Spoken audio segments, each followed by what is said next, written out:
Hello, hello. Hello, hello. Hi, beautiful people. How y'all doing today? Good, fine. It's hot. Thank you for coming out today. My name is Awa-Moon Young-Scott Barnett. I'm the Community Health Outreach Navigator for Planned Parenthood Greater New York. And I'll be facilitating our panel tonight, Pride, Power, Progress, Black LGBTQ Leadership Across Generations. This event is presented by the Prolific Circle, GLAAD, Planned Parenthood, Duchess Pride, and anyone else who I may have forgotten, or whose logo wasn't on the flyer.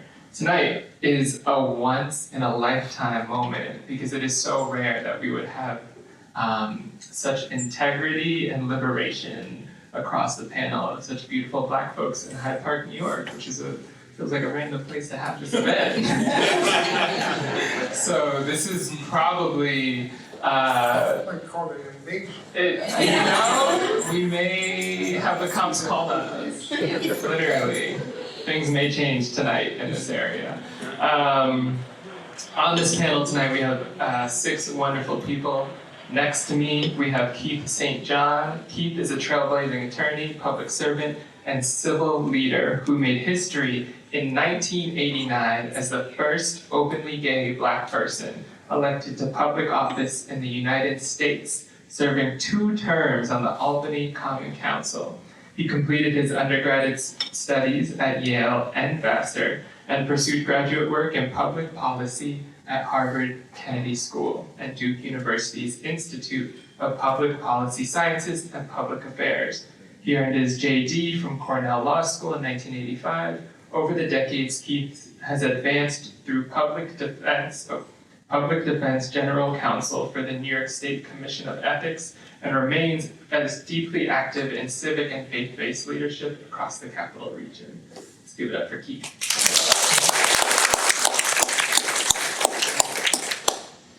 Next to Keith, we have Ace.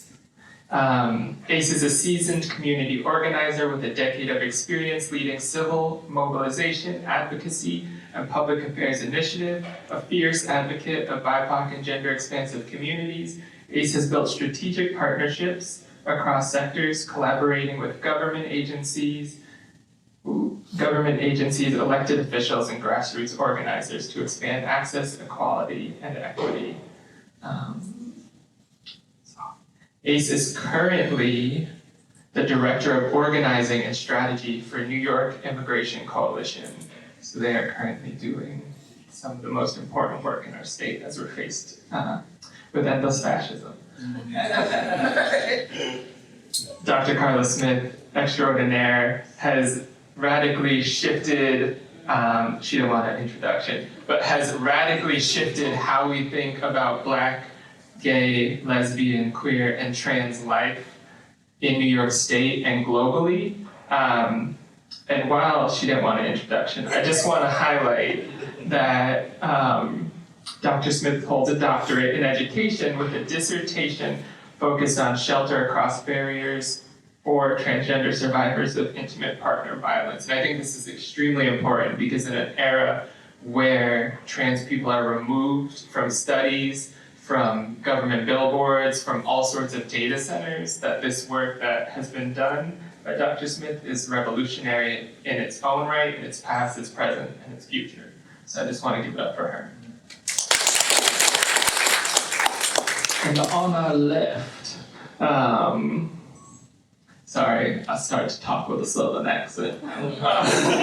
Dr. Shelton K. Johnson. Dr. Johnson is Assistant Professor of Black Studies at SUNY New Paltz, which if you didn't know is the first Black Studies program and the oldest in the United States. Founder of the I2 Dream Foundation. He holds a BA in English and African American Literature from Alabama State, and an MED from Florida University, and a PhD in Instructional Leadership and Cultural Studies from the University of Alabama, an Alabama native. I'm sorry.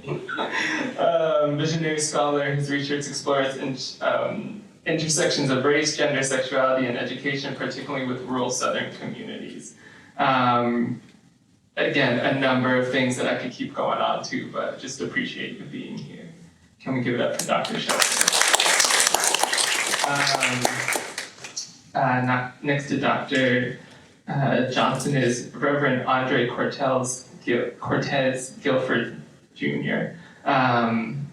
Reverend Andre is an organizer, educator, and faith leader committed to racial justice and flourishing Black youth. A Detroit native and ordained minister, he blends theology, education, and activism to create spaces of healing, purpose, and belonging. Currently serves as the pastor of the historic Dixwell Avenue Church in New Haven, Connecticut, and is executive director of Middletown Racial Coalition. Rev. Andre holds degrees from Wayne State University, University of District of Columbia, Yale Divinity School, and is passionate about pancakes and gospel music. And finally, our latest arrival, coming from Georgia today, which is like, we gotta stress that. There was a big commute.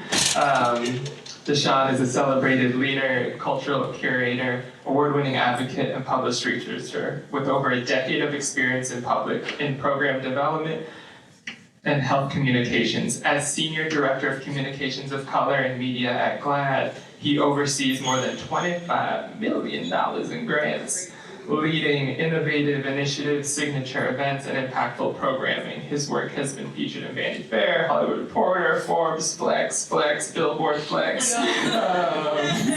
He's the founder of Mobilizing Our Brothers Initiative, which fosters connection and community wellness for Black, queer, and trans individuals. Wonderful, thank you.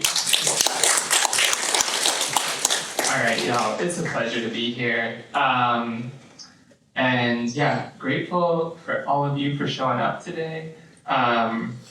So let's start with a little grounding and just talk about how you got here, what led you to this journey. A lot of the times as Black folks, as folks of queer and trans and gender nonconforming identities, sometimes we enter this work willingly and unwillingly. So if any of y'all feel called to just talk about like how you got here, what brought you to this moment, and is this something that like was innate inside of you, where you were like day one, you were like, I'm born, I'm ready to go, or was it something that you walked into a little bit slowly? Keith, would you mind starting us off?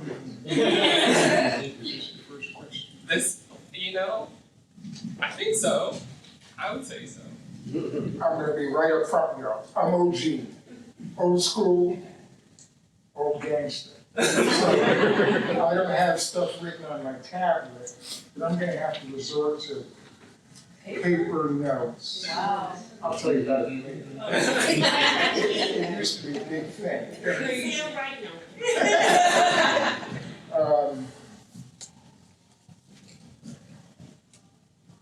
What I heard was the question of what called me into my identity as a leader or change maker. Is that what I heard? Sounds about right. And how has my understanding of leadership evolved? I think it's generally my nature. I'm going to try to keep this brief because we've got to hear from lots of folks, and otherwise I can take up too much of your time. But I'm a bit of a problem solver. I like to get involved in things that I think I might be able to contribute toward. I've been exposed to a lot. I like to do a lot, though as I tell folks, I may not say much, because as I grew up, I was a very reserved, shy, quiet kid. But don't mistake my quietness for foolishness. I may not say a lot, but I think a lot. And so I've got lots of opinions. And as I grew up, particularly as I went through college, especially at Vassar College here in Poughkeepsie, I finally discovered who I was because I let myself do things that seemed fun. And in discovering myself and sort of finding my voice, I became more confident about being able to take certain risks, explore challenges, new opportunities. As I say, I'm one who likes to solve problems. And that's how I've gotten to where I am today. Oh, wow, okay. So in order for you to understand how I got here, you have to know a little bit about me, right? So Sutherland, pronouns they, them, Director of Organizing and Strategy at the New York Immigration Coalition, as well as the board chair of Trans Lifeline, and recently, now just the board member, general board member of the Caribbean Equality Project, right? What got me to these positions, to where I am now as even being at 30 years old, is my voice is my superpower because it was a thing that was taken away from me when I was little, right? I grew up in a household rooted in domestic violence. I had a very abusive upbringing. I was told to be quiet. I was told never to bring things outside of the household as a Caribbean child, right? So when I was out of the household, I was vocal, right? And the one thing I try to stress to people is that my success is a direct result of the trauma that I endured. Right? There's a lot of healing I still have to do when it comes to just being around people, right? Having relationships, being in relations with people, because those were the things I was not directly taught in a healthy way. I did not grow up in a healthy way. So now I'm becoming that person. I'm leading and understanding how to heal through leadership and being this individual. Because oftentimes, a lot of spaces, I am the only one, regardless of identity, right? Maybe I'm the only immigrant. I'm the only person that has a master's degree, the only person that's also non-binary, uses they, them pronouns, right? And when you're the only, you have a lot to carry, right? So in simple words, I became this because I needed to succeed in order to get out of my toxic household and be better for building a household of my own. So Ace and I know each other before coming here, and it's always interesting to know how much of a small world it is and how much you have in common with someone.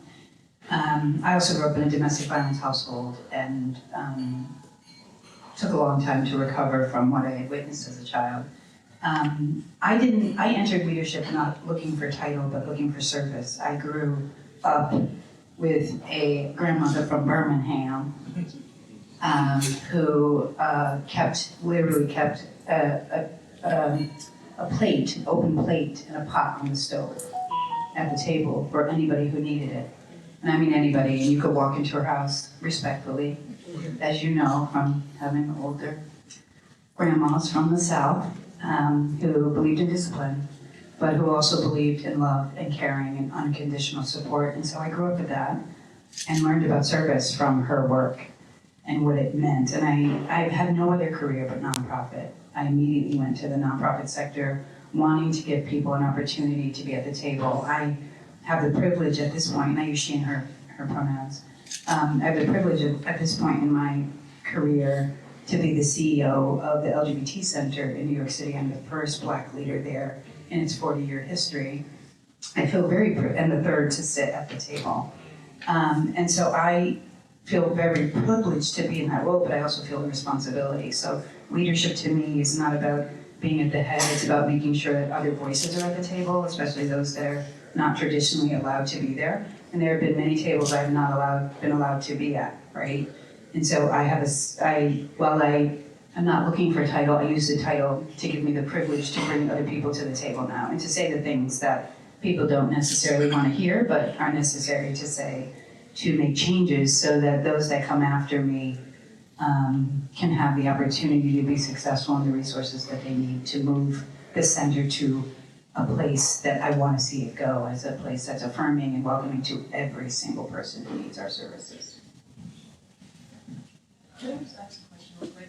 Because I never get to be on a panel with Carla, and I'm really happy to sit here, and I did not know about your history with domestic violence, but can you talk about the role that you had before this? And when you talk about service and leadership, what that looked like? Sure, so I was the deputy CEO at an organization called Urban Resource Institute. I've been in the anti-violence sector for a very long time. Many of us go into the spaces that we know because it provides an opportunity for additional healing. So Urban Resource Institute was a Black-led, unusual, male-identified person leading a domestic violence agency at the time that I started there. 250 staff, about $17 million organization. 8 years later, 1,000 staff, $117 million organization that became the largest domestic violence shelter provider in the country.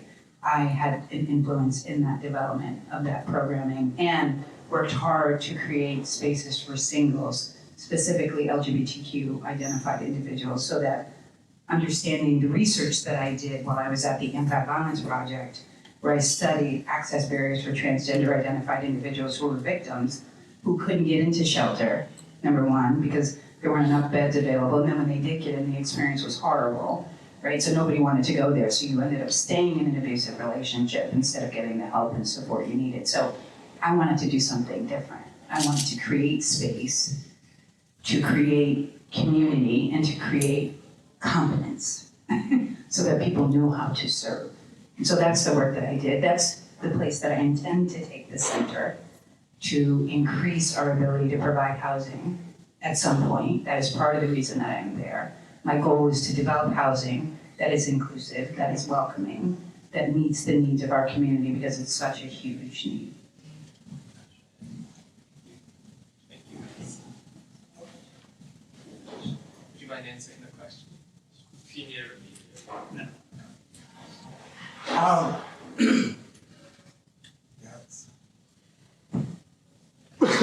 I often say that I am in the midst of my own becoming. Coming from, I grew up in the Alabama Black Belt, which is of course the space that has the largest Black population in this country, but it is also the most poverty-stricken space in this country.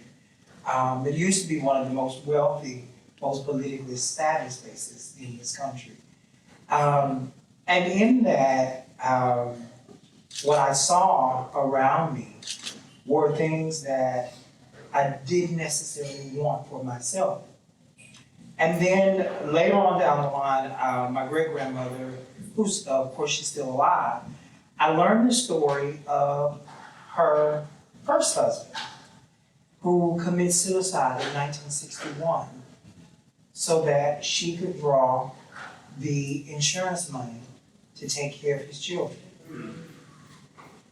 And for me, that said that, for me, I look at that as I am his legacy.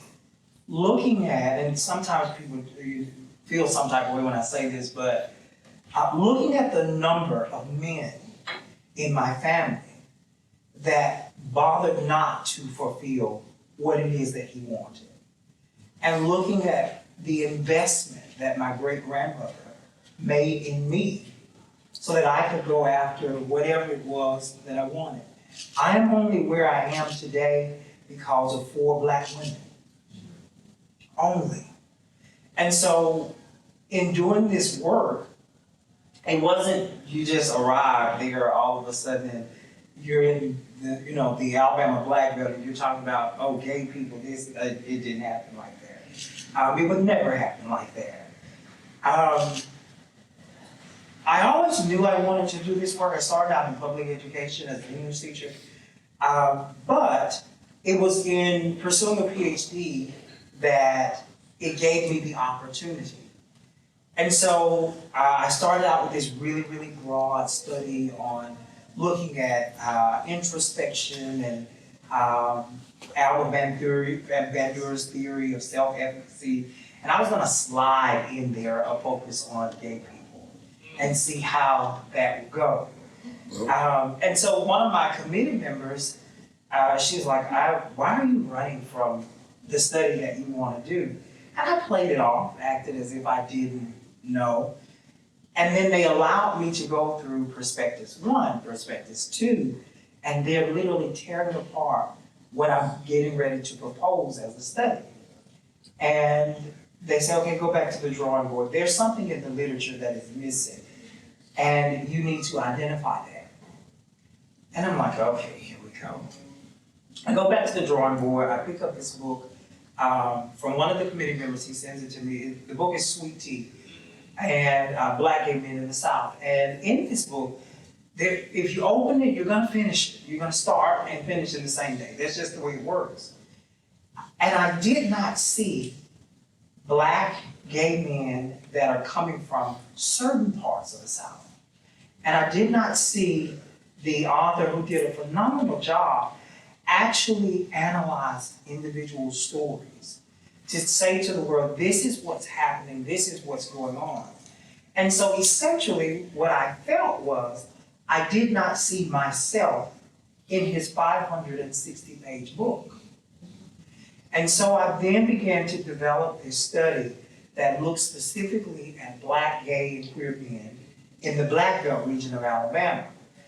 I then returned to one of my committee members and give her this idea, and she says, well, that's what you came here to do in the first place, but you were running from it. And so to do this work, I always say that sometimes we are consumed with the tension between what is and what should be, and we run from it. And for me, that running is the result of being in a very conservative space, growing up in a Black church, having a religious grandmother, everybody in the family is religious. And then even going to an HBCU that, as liberating as they can be for Black people, can also be very conservative in how they're operating. And so recognizing that pushed me into doing the work that I knew needed to be done. And recognizing that if I didn't do it, then I can't expect someone else to do it. Toni Morrison always, she's my favorite author, she always talked about you cannot complain about certain things not being there. If there's something that you want to read, you have to write it yourself. If there's a movie you want to see, you have to make it yourself. And so I walk into everything, even in teaching, with that idea that if there's something that I know as a scholar, as a researcher, as an academician that is missing, then I have to ensure that whatever is invisible becomes visible for the next person so that someone else can do that work as well. And so all of that to say that how I arrived at this point is recognizing that I am a motion picture. I am in the midst of my own becoming. So today you get me in a yellow suit, and tomorrow it might be gym shorts and a muscle t-shirt. I'm really grateful to be on this panel because so much of what has been shared has been resonating for me. I think that we may not have known it, but there is some commonality in the panel. I think one thing I heard that was consistent was a lot of us come from really troubled past, and that is even the case for me.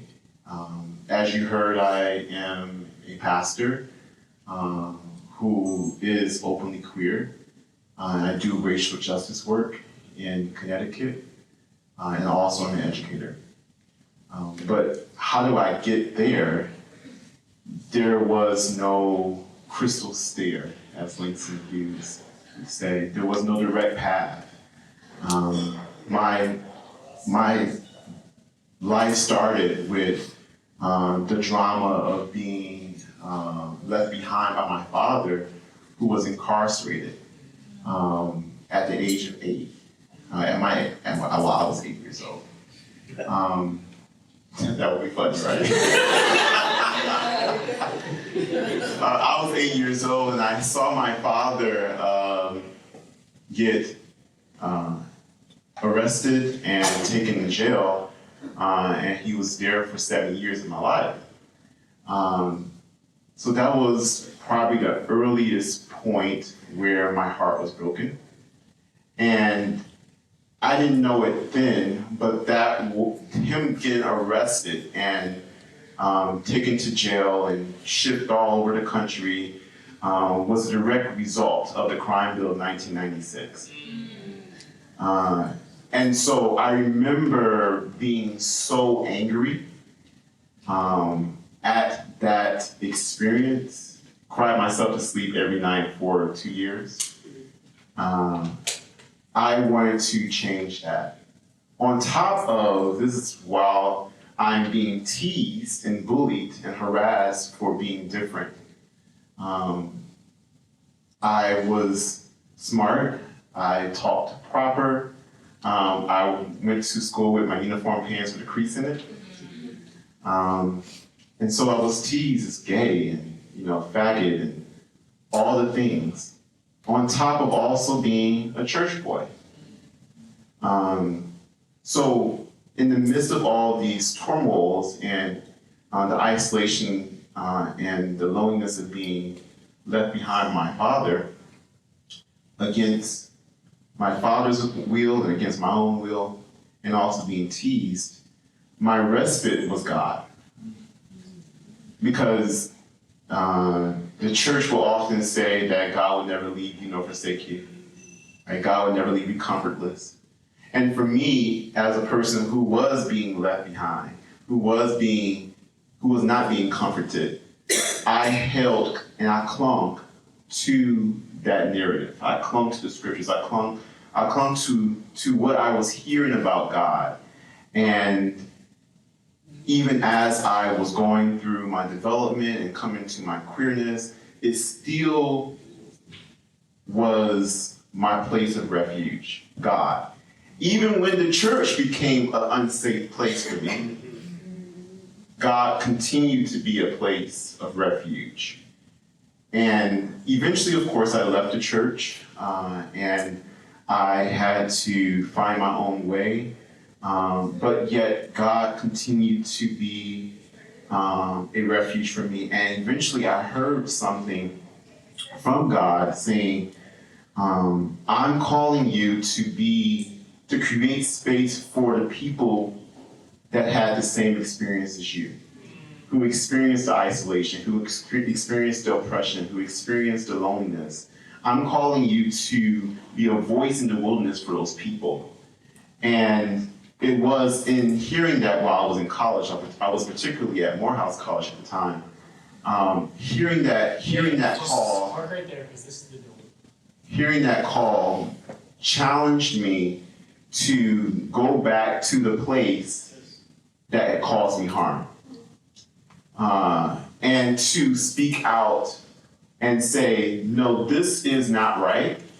This is what there are people who need this space, and to reclaim that space for those people. And that's what I've been doing for the last several years. I went to school, went to Yale Divinity School to try to get those tools. I went to school to try to get the credibility to go back to those spaces and tell them that you're doing it wrong and this is not what God says, this is not who God is. God is trans, God is queer, God is a God of love. God wants for all God's children to be in the tent together. And so that's how I got here. I got here because of God, because of my family, because of the crisis that I went through. I think that all things do work together for our good.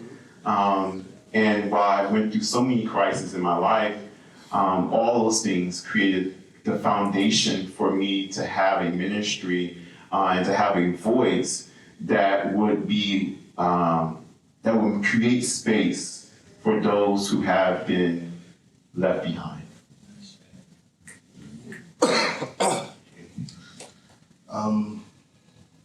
Good evening, everyone. It's the origin stories, which is great because you get to learn more about folks. Dashan, Usher, he, him pronouns. I'm from the South Bronx, so New York City native, and I grew up inside of the city essentially like majority of my life. And I say that because this Bronx particularly is like what I had come to know in like the city and being a child of New York City truly shaped like my experiences. And so when I think about the work that I've essentially was called to, it started like on my stoop by watching my mother and her being essentially, if anyone knows, like the stoop mother, right? Like where everybody comes because you're the cool house and you're the cool stoop. And I just watched people like tell my mother so many things that they couldn't tell other people. And her not like judging people or shaming people.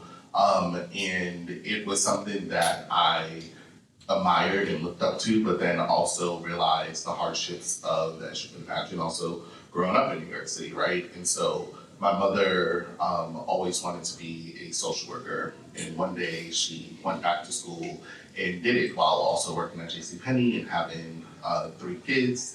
And she never got to be that social worker because, I mean, we all know the systems, right? And so it's like, you go to school, but then you need like the experience. But if you don't get the experience, then you need the education. Then when you get the education, you still need the experience. And so for someone who worked at JCPenney her whole life, it was like she didn't have any of those like direct services, and she couldn't do an internship or any of those opportunities there. And so I watched my mother like struggle like when it came to that career path, while also realizing that there was no money, no offense, but in social work, right? So even if she would have gotten like that job, it wouldn't have changed any of the trajectory.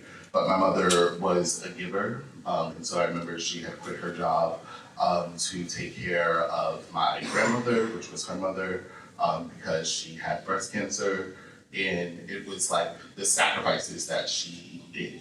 And it's funny because I remember growing up, there used to be a point where there was like some form of resentment and resistance, right? When you watch people do things that have so much potential and you're like, I want you to be the example of what you're telling us to be. But I'm glad that it was something that she instilled in me because it essentially, I guess, like helped shape my activism in a way of how I show up and the compassion that I have and the representation and the underrepresented voices that I always try to like bring into the room with me, not necessarily speak for those folks. And I also think about like when I was 9 years old, becoming essentially an advocate for HIV. And that was because my aunt Sharia had passed away from complications of HIV. She was married, she had got HIV from her husband, which as a 9-year-old, it's also the wildest experience and story you can probably tell someone, right? Of having someone that has been in your life up until that point, and then like a couple of months later, they're no longer there. And so my relationship with HIV was birthed out of that because of the stigma of people not talking about HIV, and I'm essentially a 9-year-old, and you're curious, you're fearless, and so you're not taught any of that. But it was the remembrance of essentially like what she had went through and how people had treated her, but also like wanting to understand more about it. And I was just a kid that would always talk about HIV because it was kind of always changing. And at that time, it wasn't as taboo because like we did have like BET Wrap It Up, and we had MTV, and everybody was talking about HIV and let's talk about sex and TLC. And so there was a degree of, and a culture, I would say, like where people were speaking out about it. And then I got to college and it seemed as if like all of the campaigns, all of the conversations went away. And I remembered having a best friend who had seroconverted. And for me, it was a 9-year difference from the time that my aunt had passed to the time that my best friend had seroconverted to living with HIV. In my mind, even though I was like this advocate and learning certain things, it was just like, it's wild that no one's talking about HIV and HIV is still here. And so when did we stop talking about HIV? And so when I was in college, my background is in mass communications and public relations. I wanted to utilize like what I was going to school for to sort of kind of lend my voice to like that movement and particularly raise awareness, oftentimes being the unicorn, I would say, in the room of public health, of folks often talking to the same folks about the same things and like not really thinking about how to reach and engage new people with new audiences. And so for me, it was really, I think, centered around, one, how do we tell and reach like more people, but also like being able to do the work, right? And so it's like I did direct service, I've done direct service, future-based research for things that weren't here, that are now here. I've done my own organization to fill in those particular gaps when you understand that these systems aren't like meant to be ended per se, that they're only meant to be sustained. And that's the whole nonprofit complex of it all, is that like no one raises all this money to end the problem. And so like, let that sit with you. But it's also just one of those things of that, like, because there's a complicity of that people say, yes, we want to end homelessness or end HIV or end insert whatever issue, but it's like, we've raised all this money, but yet most of those resources don't ever come back to the community that it says that it's intended to. And so for me, it's always thinking about how to reorganize and restructure some of those particular systems so that they actually get to the communities that it's intended to serve. So that is what has shaped me and my efforts.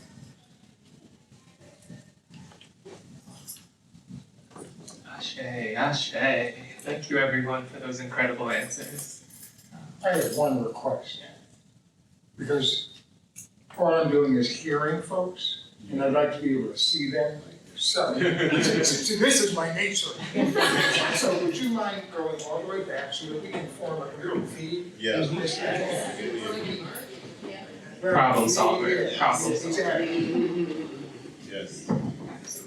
And also, repeat your name, Yeah, sorry, what was that? to repeat their name after Okay. naming them. Absolutely.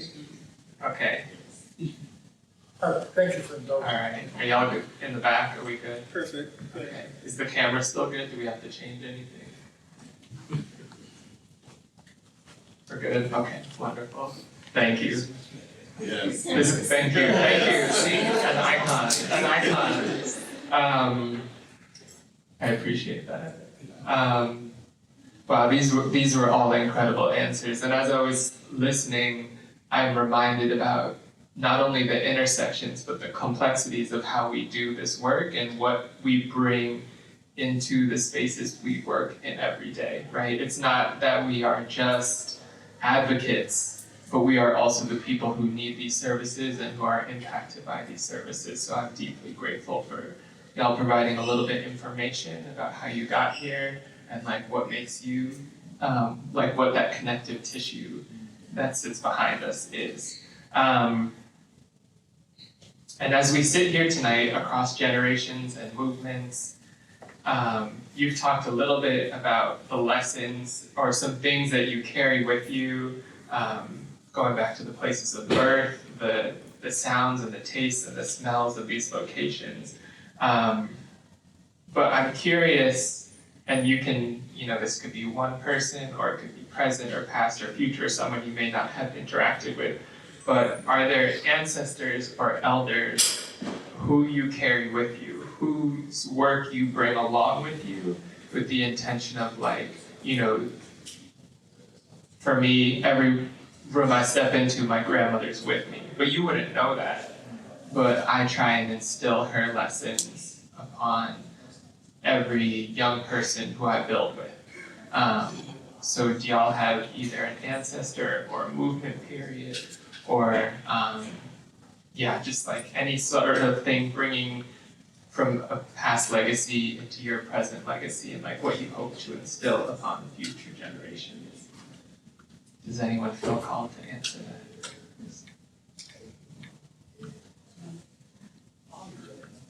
How about we go, we'll bring it back. I'll be quick. I too carry my Nana with me everywhere. She wouldn't have used the word activist or organizer, but she was the village keeper.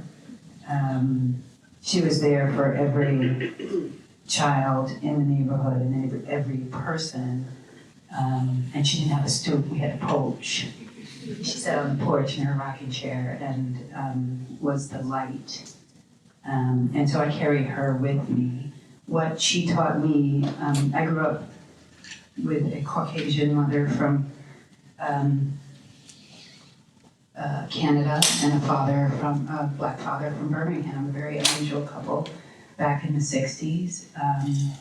And what she taught me, and who experienced many, many challenges being a couple, as you can imagine, rejection from their own families and things of that nature. But what she taught me was, I see you. As a biracial child, in spaces where sometimes I wasn't seen by people of color, and sometimes I wasn't seen by white people. I wasn't light enough or dark enough in certain spaces, and I felt invisible a lot growing up. And she taught me, I see you. I take that in my job very seriously because the center has a history. Been around for 40 years. It grew out of the HIV/AIDS epidemic at a time where people were not being seen or they were being hurt and harmed. And so, and that history has developed over time and services have developed over time. And I have learned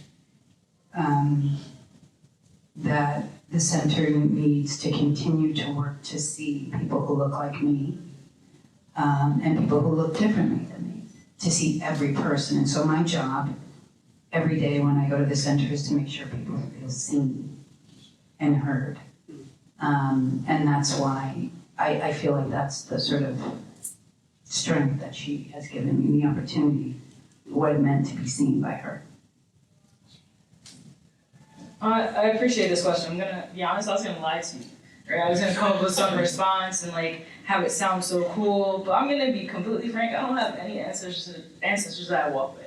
I will say like I am in my first couple months since my entire family has cut me off for being who I am. That happened in October, right? So maybe I'll find my path back.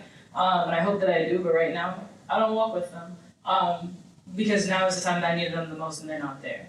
So I'll say for me, currently what I walk into spaces or new roles with is people that are still alive, right? Like I think about my friend Kayan Dorshow, I think about Dr. Carla Smith, I think about my partner, I think about the people that I want to make proud in this moment, and how I can continue to be a better version of myself in prior leadership roles, right? And I say that with all honesty and the fact that like I'm still growing, right? I do not get this right 100% of the time. I am very ignorant and I'm very much in therapy every single week, right? Like, and that's the thing that again, I want to impart on people is like, we could sit here, but I'm no better than anybody else. You know what I mean? Leadership is, in my head, about acknowledging your ignorance, acknowledging where you've come from in order to go further. So in this moment, I'm in the stage of going further, and I walk with those people who I'm trying to make proud now.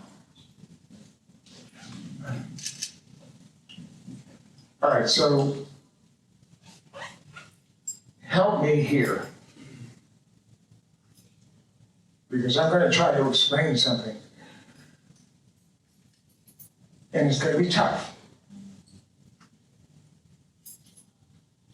So I need this to be a safe place for me.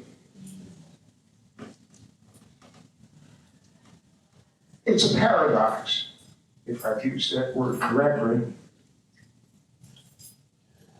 When I came out to my mother in my first year of law school, 1992, no, that's not right, 1982, she disowned me.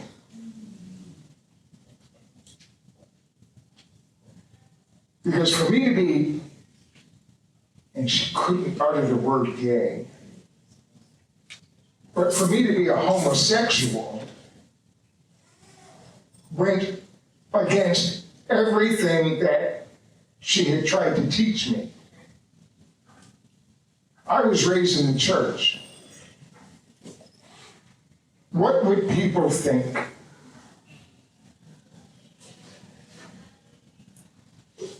What have I done to myself? And who, or even worse, who did it to you?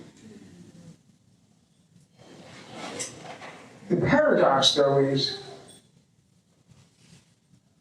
because out of this discovery, out of her curiosity, which for years I had hoped would never percolate, but there finally came a time when I'm gonna leave you clues and lead you to where I am. And it worked. But it took her so far back that she couldn't handle it. And never handled it, even until the day she died. Yet, I carry her with me because as protective as she was, backstory. So my maternal family came from what we call British Guiana, now Guyana. Very strict, very religious, overachieving.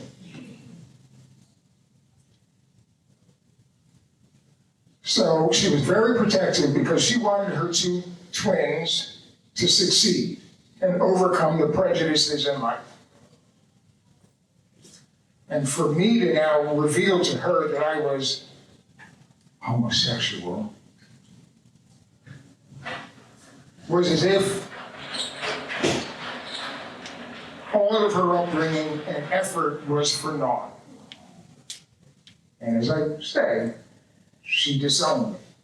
And in law school, I mean, stop supporting me financially. I mean, it was like total. But I still carry her with me because, in a sense, I'm only who I am and I'm only as driven as I am because of her. And notwithstanding the fact that she was so afraid that I had sort of undone everything and now could never succeed, you know, the paradox, the mystery, for me, the sort of wonderful nature in which when you give yourself permission to think or look at things a different way, I took her worst worry, her worst fear, I'm gay? That's supposed to be a bad thing?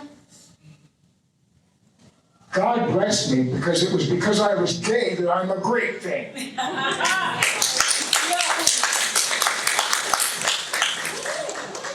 Thank you, thank you.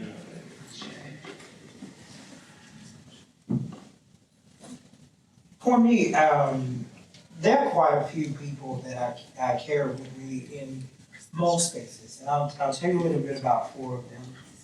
I have my biological mother. I have my mama, who's the woman that she gave me to. I have my great-grandmother, and I have my Aunt Lucy. And those are the four women who allowed me to stand on their shoulders. So my biological mom, she had her own life turmoil, was not ready to be a parent when I came along. And she made the decision that she would give me to someone she trusted. Mama, of course, is in her 80s now, so she was in her 50s when I was born. And she had two grown children. And so what Mama gave me was this thing I always call mud pies, lemon pound cake, and a sweet embrace. It's how I characterize my childhood in her home. Because literally I would steal water to make mud pies, and she loved to joke about that. But she always had lemon pound cake and this really sweet embrace that she still has to this day. And then my great-grandmother has this very, she's a Southern belle, and you know how that goes. She's the person that most people know in the community, so she has a bit of a reputation. And then my mom is the person that I had to grow to love in a different capacity. Because during my childhood, it was not pleasant at all. Our relationship began in my freshman year of college. And so when I walk into every room, I take everything that I've ever learned from these four women, whether it was good, whether it was bad, but everything, because they made the sacrifices for me to be who I am. I remember I've never had conversations relative to sexuality with my great-grandmother, but she knows, is one of those type. They figure it out. Not even with Mama, but she knows. Because they're the type of women they want to know everything about you, but some things they just don't want you to tell them. They don't judge you for it. They just don't really care. As long as you are doing, my great-grandmother, she always says, don't let your hands slip. Stand alone if you have to. And she literally, if I call her now, that's gonna be how she ends the phone call. before, the other thing, or the other group of people that I take into every space with me would be those individuals that I characterize as hidden in plain sight. And I'm not talking about DL people. I'm talking about people like me who grew up in certain spaces. I'm talking about the 15 or so people that I spent hours with interviewing during my dissertation research, who tell their life stories that they've been there the entire time, but somebody somewhere refused to see who they were, or no one ever gave them the opportunity to tell their story. And so for me, when I walk into spaces like this, even right now, I'm thinking about it is only because of 4 women, but 5 gay black men that I put in my dissertation that I even get to sit here.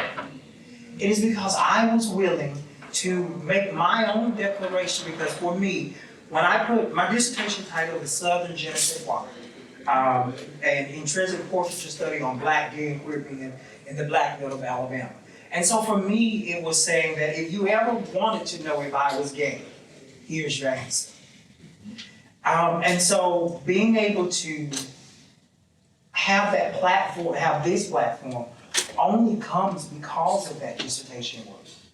Because 5, well, more than 5, but the 5 that I used were willing to allow me to pour out their life story from A to Z in a dissertation, and then turn around and analyze their experiences.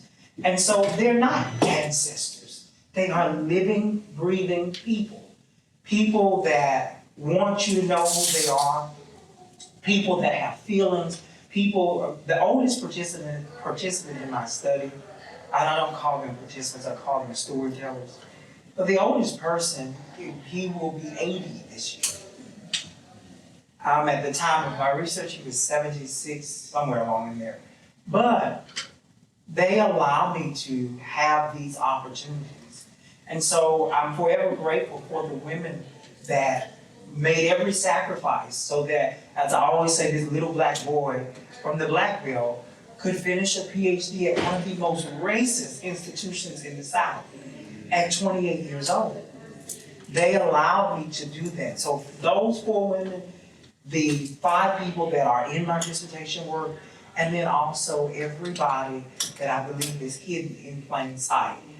Those are the individuals that I carry in every space that I walk into, wanting to make them proud, wanting them to understand that the work that you've entrusted me to do, that I'm actually out here doing it, not for self-gratification, but because it has to be done.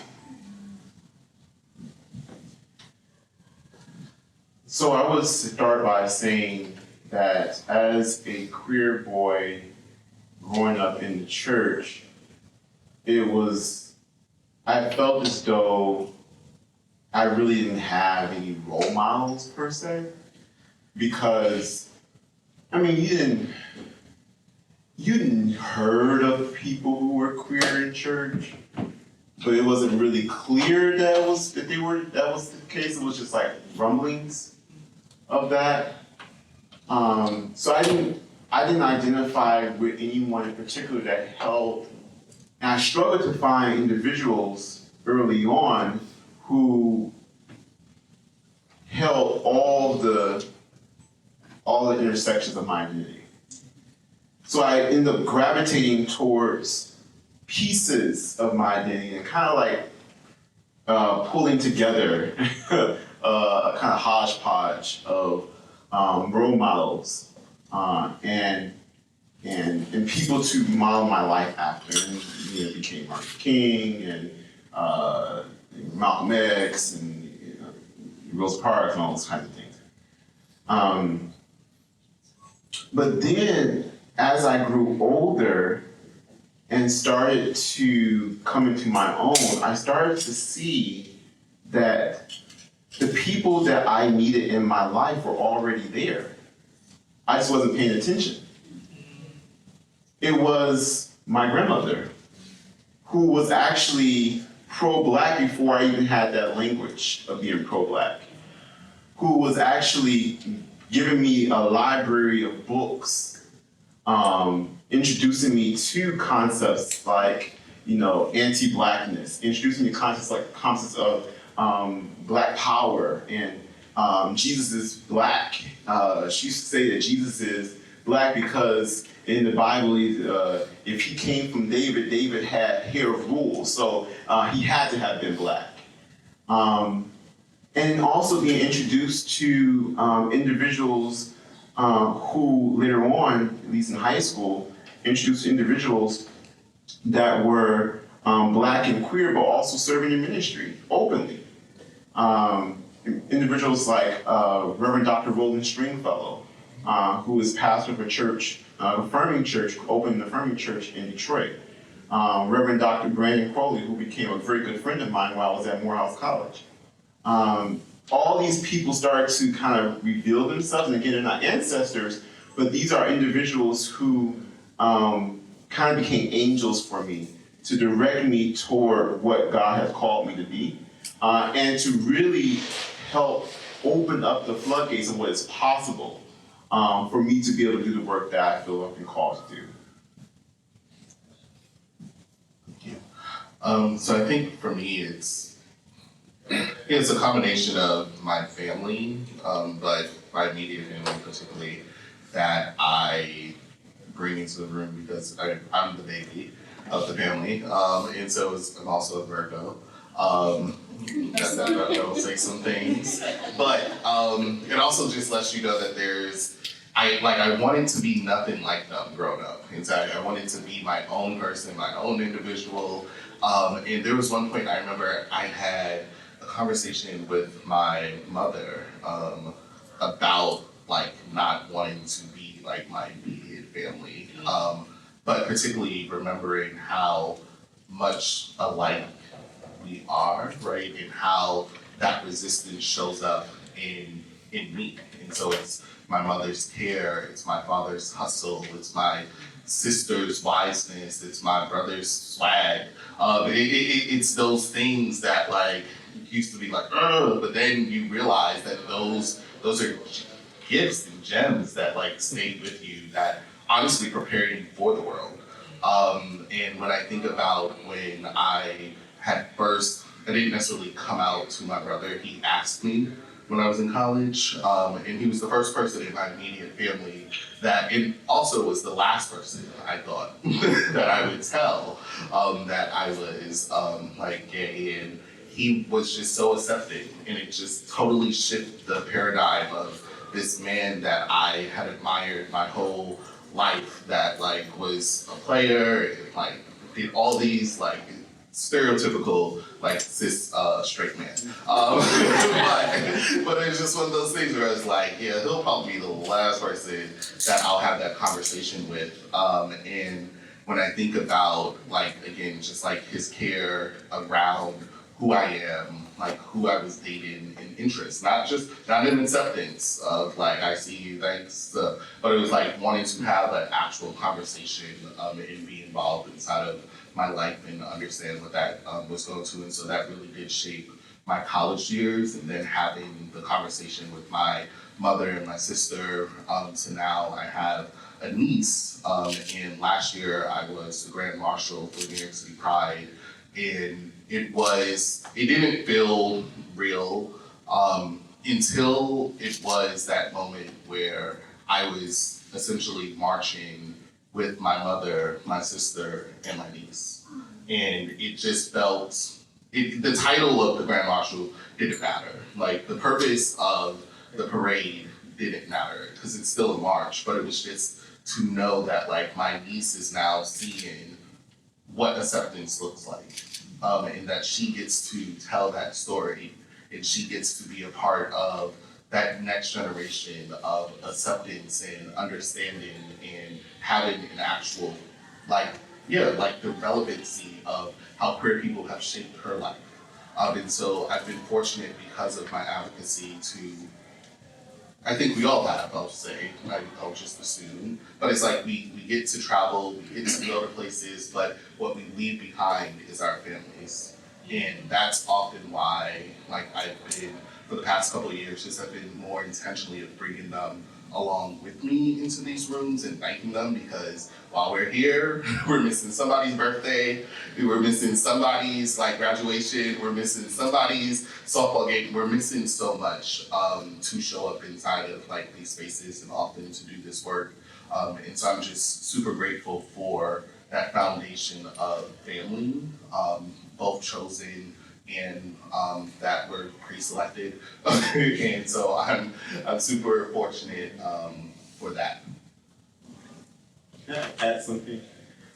There was something that when Dashan was talking that came up to me, and that was the ways that people held the door open for us.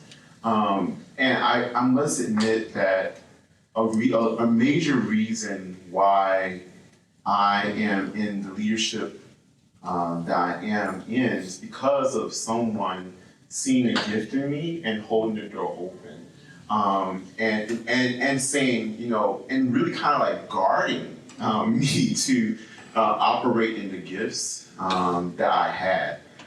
Despite all the traumas and the difficulties that I went through, I can name several individuals who held the door open for me. And so I do carry those people too. Because if it wasn't for them, I would not have had an opportunity to do the work that I've been called to do. And again, it wasn't because I did anything special, really.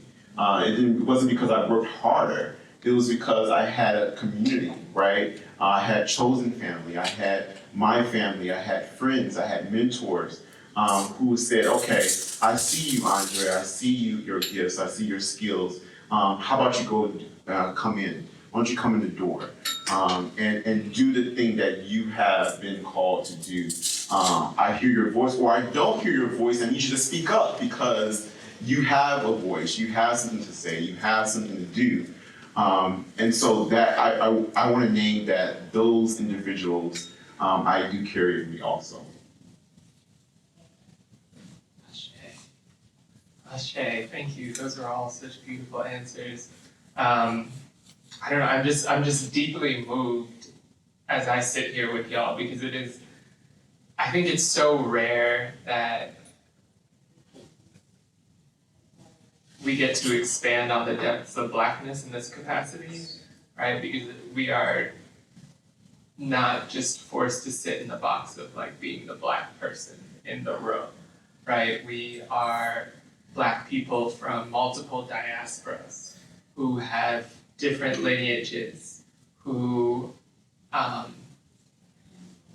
also blessed with the beauty and the joy and the liberation of Blackness. Like, it is deeply taxing to be in this universe, right? When we have such depth and we have such, like, when we are forced to live within inside constructs that cannot contain us, right? So it is deeply, it's like such a gift to sit here and listen to these stories, because it's reconfiguring parts of my brain that have been forced into literal closets, right? And I'm just so grateful for this moment, because while I am not in any of your roles, I also carry these burdens.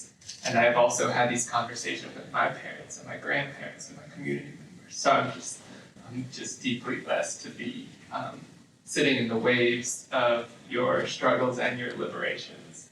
And I want to know a little bit more about how y'all show up in these spaces, right? Whether it's political, spiritual, cultural, that's personal, because they haven't always accepted Black people across the spectrum, right? They haven't always embraced Black gay folks. They haven't always embraced Black queer folks.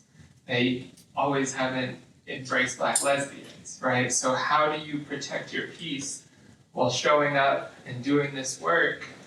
Because as we can see, this is a lifetime struggle, right? We are all in this not because because the pay is particularly great. We're in this because we're dedicated to liberation. We're dedicated to freeing us all. So I would love to hear how y'all show up at your workplaces or in your communities, and like how do you protect yourself? How do you find peace?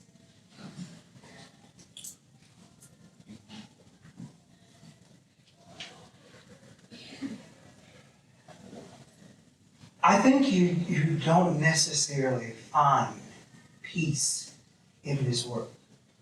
Because if you find it, then there's nothing else for us to do. But I do believe that what allows us to maybe rest our minds a bit, or for me specifically, is the idea of love in general.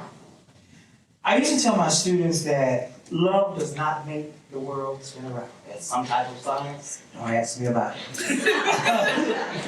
But it does make the ride of living life much more smooth. And so when I go into spaces and I'm looking at, we know what's going on in our society right now. We know how taxing that is for just the day-to-day individual. And so how I show up is you get what you get. Oftentimes we are taught that we go in very prim. Let me say this. The best thing, I don't put on suits too often anymore. One of the best things for me about being in New York is that I can reduce the number of times I put on a suit. I love them, but it allows me to show up and people not expect a certain thing. So that when I say certain things or tell you that what you said is wrong, what you said is homophobic, what you said is transphobic, you don't expect that because I have on a suit and tie that I'm not supposed to say those things. And so for me to protect how I feel, it is about loving on somebody else. One of my colleagues, he always says, I don't have to know you to love you. And so the work that I do brings me that level of peace. People often say, when are you going to rest? We were just talking about this. When are you going to rest? You're doing this, you're doing that, all of these different things. And I don't believe that individuals that I come in contact realize that my peace is in the things that I do. That I was taught that you do serve other people. And we want to, be churchy about it. My favorite hymn is a charge to keep I have to serve the present age. If I'm resting, I'm not serving somebody. And I do believe that somebody needs me. That there's something that I have that no one else can provide. Dr. Benjamin E. Mays, Morehouse, he was a president of Morehouse. He used to always say that anything that you do it so well that no man living, no man dead, and no man yet to be born could do it any better. And I don't see that as an arrogant thing. It means that we are born for a specific purpose. And there's nobody else here to do that. And if we're always talking about resting and peace in the way that sometimes we mischaracterize it, then we're not doing those things. And so I think it is very important that in showing up in some of these very radical spaces, in showing up in some of these very political spaces, in doing the work that I'm doing, and I'm in academia. Academia is mostly white. And one of my biggest fights right now is with multiple publishing firms because I look at how often scholarship on Black queer people is rejected at the desk. And so my thing was, okay, I'm done fighting with people. How do I protect that peace? Is I create my own. And then I began to pitch to different publishers. The journal is Black Lavender, the journal on Black, queer, and trans life. Why do I have to consistently beg you for a space when we've always been here? And so for me, that peace is in doing something. Waking up every day knowing that there is something for me to do. I may not get it done that day, but guess what? I know that there's something to do, and I know that in the end, that I'm the best to do it. whatever it is that I'm doing. I don't compete with nobody. I only compete with myself. But for me, that's where I kind of draw my peace from. Knowing that the things that I do benefit someone else. Knowing that that's my way of showing love. The last thing I'll say on this subject is, what drives that peace is, I had a dinner on Easter 2017, April 2017, at my home. Invited all of my family over. And it was not to celebrate the resurrection of Jesus Christ. It was because I was going to make an announcement and say to my family, this is who I am. I'm a black queer man, blah, blah, blah, blah, blah. And I did that. I expected every piece of opposition that I can get from all these religious people. But what I was met with is a love that I didn't expect to get. So if that is something that I got, then it becomes my duty, my responsibility to ensure that somebody else gets that same love. That is where my peace is found. I just want to add to that because I like talking about peace because I'm a preacher. And peace comes from the Hebrew word shalom. Shalom means to work toward completeness, wholeness. Peace is what I heard and what Dr. Johnson was talking about was working toward wholeness, bridging the gap between what has been separated. And so how do we show up so that we can ensure that we are whole? And that's by doing the work, which sometimes is not about being comfortable.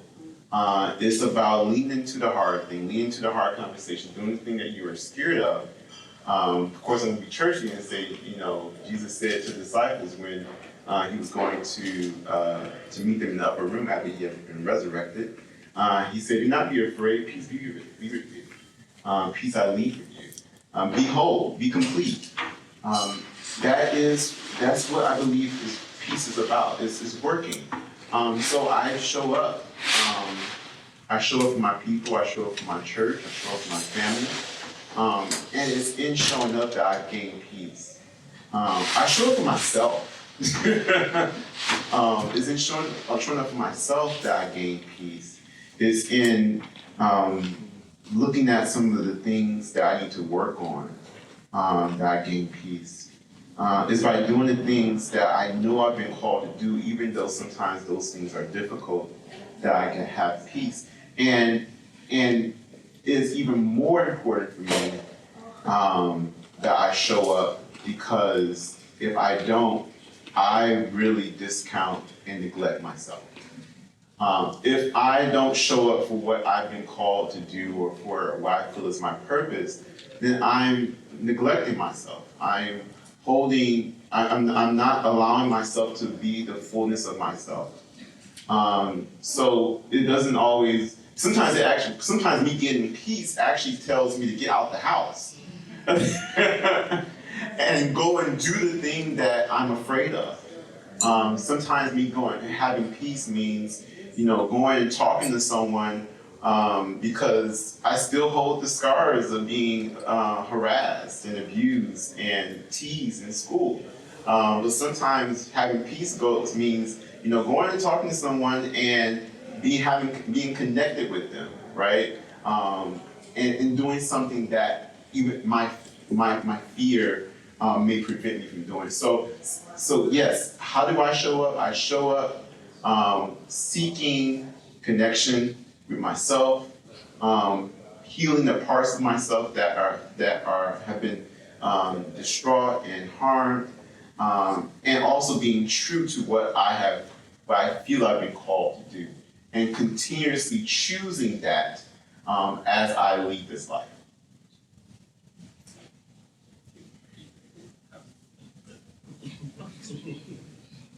I'm compelled to jump right in here. Let me approach it slightly differently. As I say, I've got opinions. I'm a person, and part of my calling is to create opportunity for myself and others, especially those for whom opportunity was without reach, too far to grab. My strategy has been, as many years as I've spent in politics and public service, I play the long game. And I tell my friends this all the time. The long game means not immediately working to satisfy myself and get what I need, but to first understand the folks whose minds I'm trying to open up and change. And so that is less a matter of me proving my excellence, but more so allowing the opponents, the people on the other side of the issue, those folks who don't like you because of what they think of you, that's going to take some time to open up their minds. And so I spend my first efforts at simply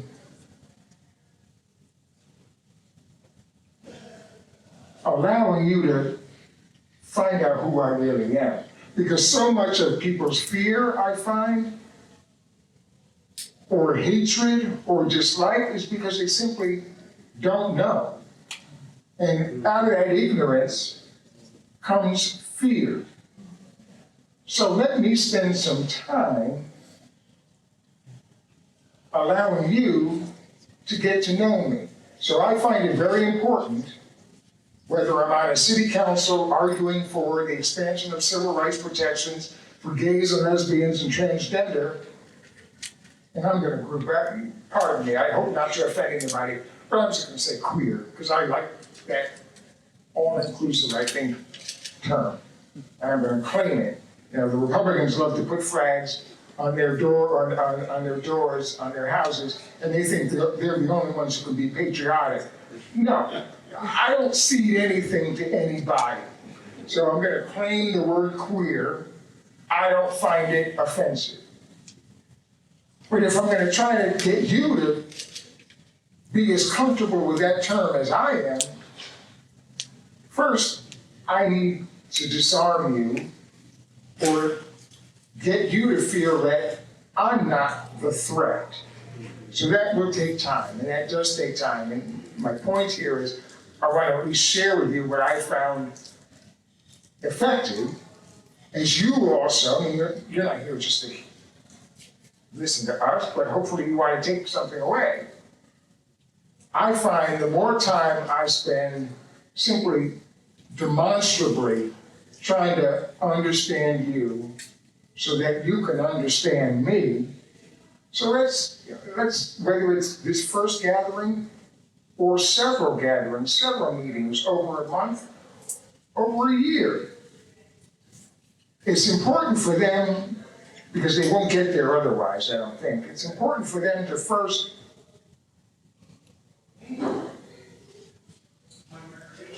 understand you.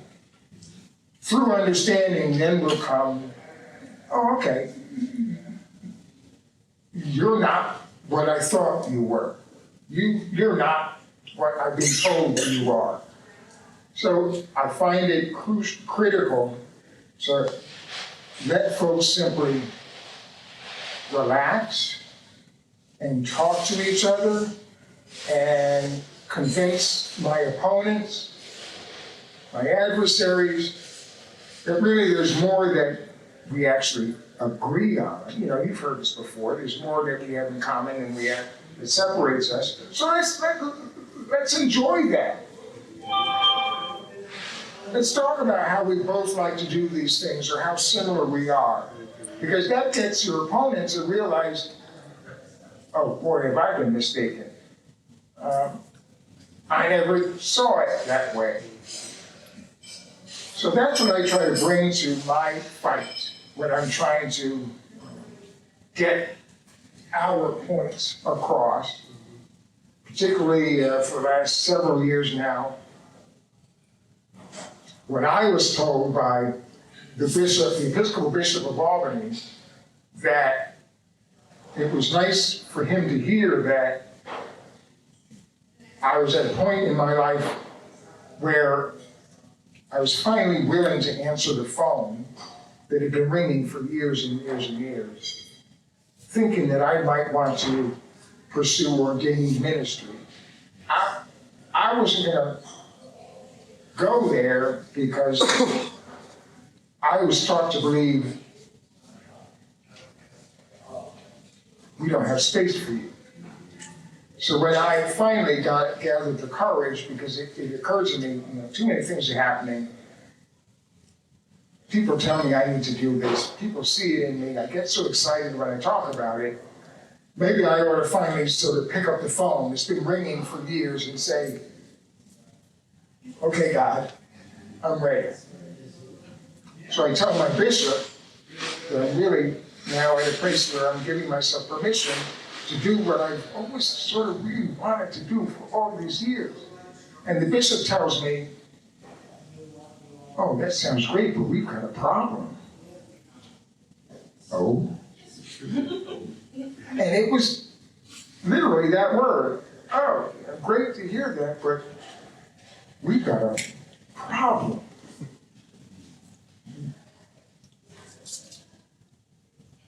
I then, fast forward, spent 1.5 years picking that bishop's replacement. Because I play the long game. So when the bishop says, you need to go to another diocese, because you can't be here, and as much as to say, over my dead body, or for as long as I'm going to be bishop, and I'm only, 50-something, so I got 20 more years to go. Bye-bye. He's gone, actually. And I didn't have to wait 20 years. But I had been vocal enough for those who realized things needed to change. We talk about systemic change. You play the long game. You learn how the others play their game.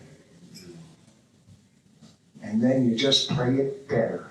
That's how I won my first race for public office, Albany City Council. I learned how the game was played.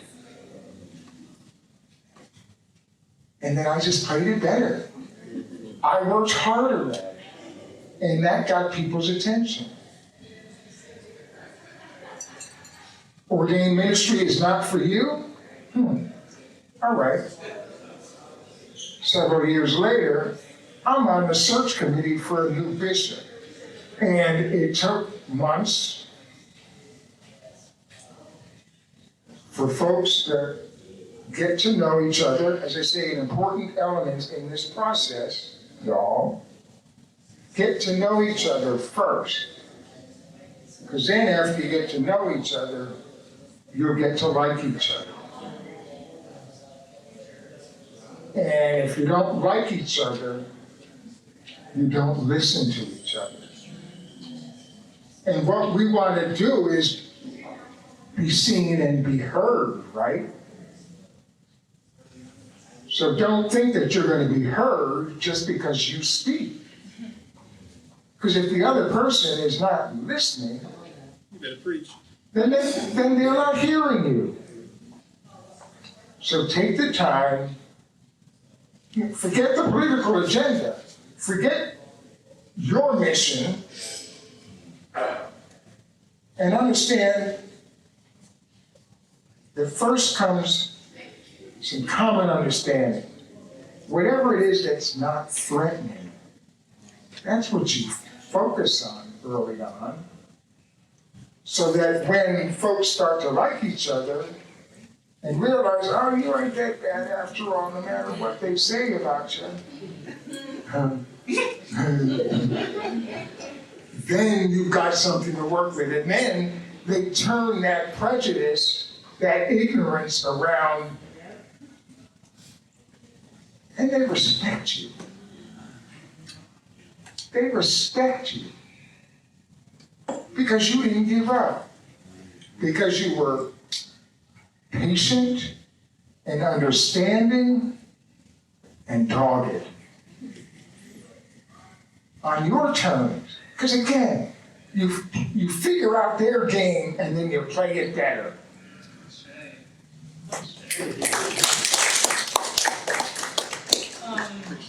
It's hard to go after that, but I will try. I'm at peace when I challenge the status quo. So when you ask, what do I do in my roles? How do I show up in all who I am, like as a Black, queer person, an immigrant?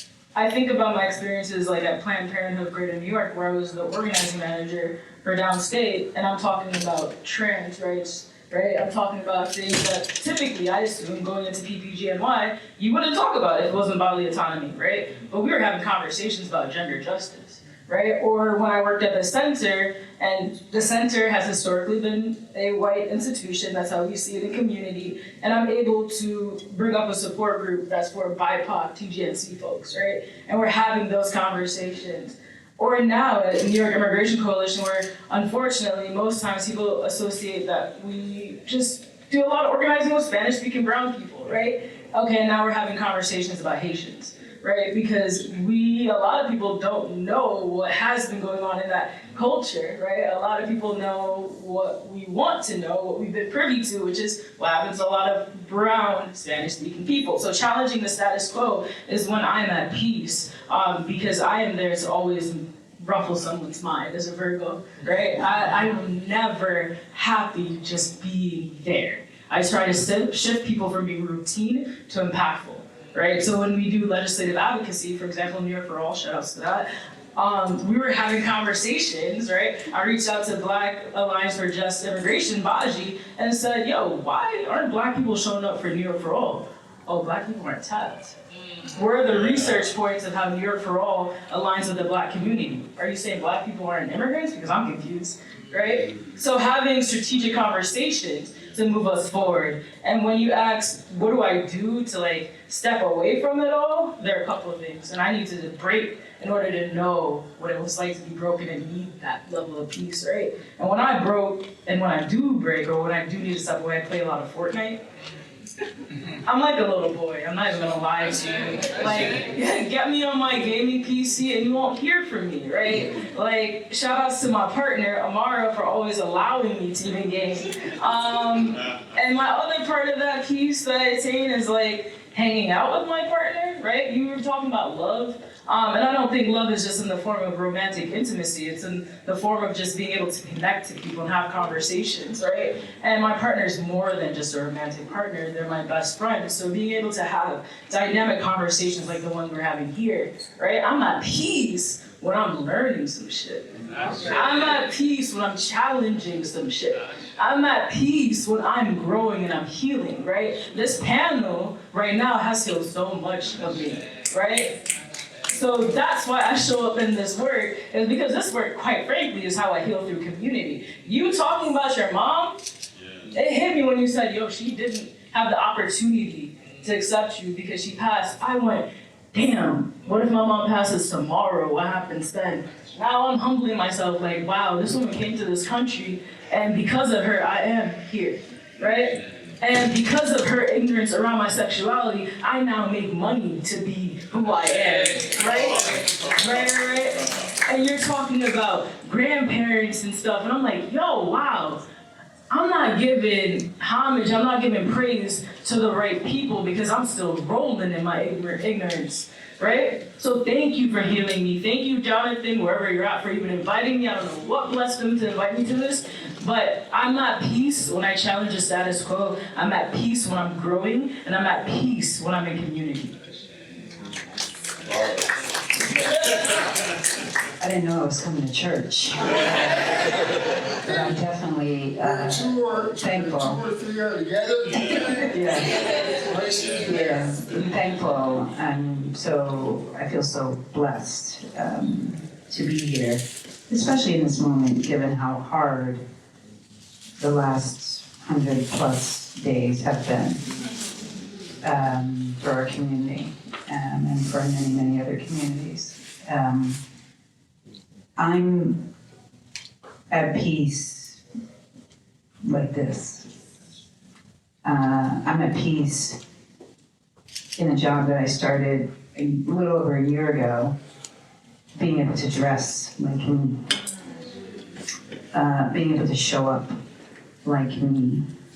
I told the story when I first took the job. We had a plan for announcement day, right?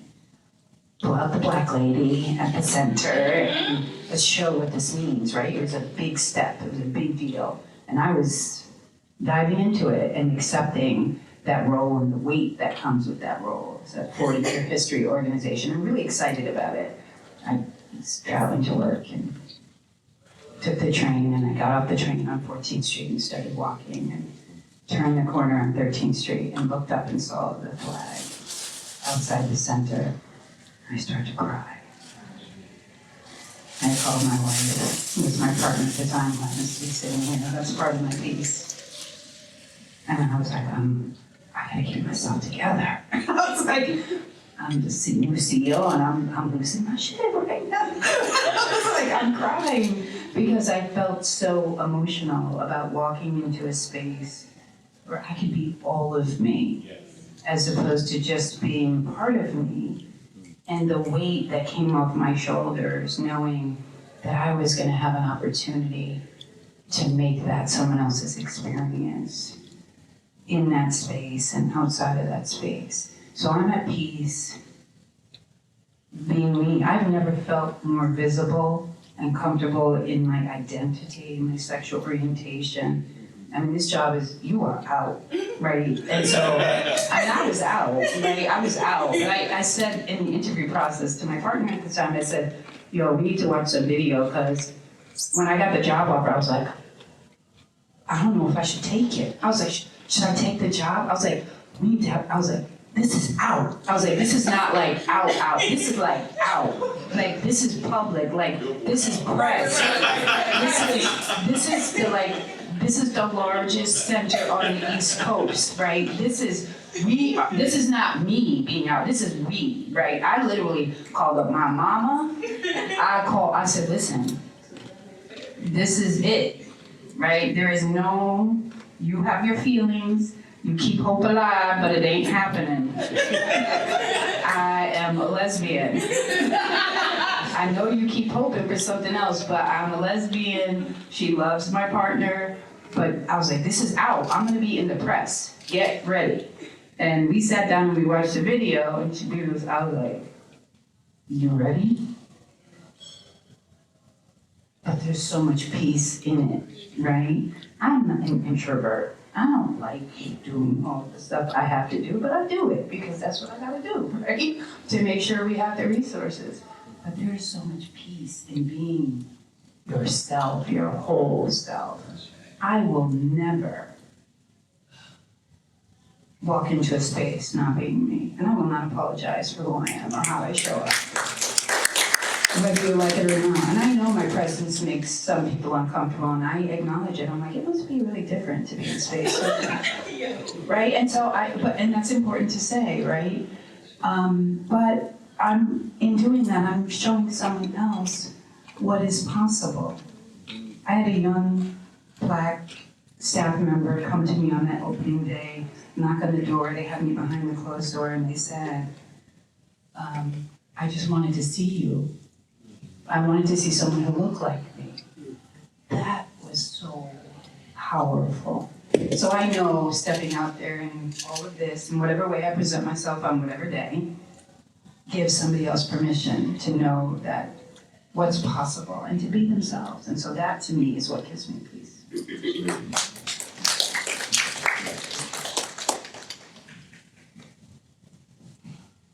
Yeah, I was gonna say, it's interesting because for me, so rest is resistance, and I don't want, I couldn't be amiss without saying that it's like, we're just like those iPhones and Androids if you have those.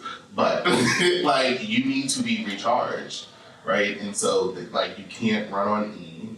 Nothing runs on E. Your car, whether it's electric or solar, it needs the sun, it needs a source, right? And so I think sometimes whatever that source looks like for folks, it's being able to like take a step back and recharge yourself, because oftentimes there's this concept of like heal people, like healing, like broken people, like trying to heal people, right? And it's like if you're broken, you can't be at your fullest capacity to do your work and be your best and show up however you need to show up. And so for me, it's always about, I'll take a nap. But peace is also knowing that like that nap has now prepared me to be up till 2 a.m.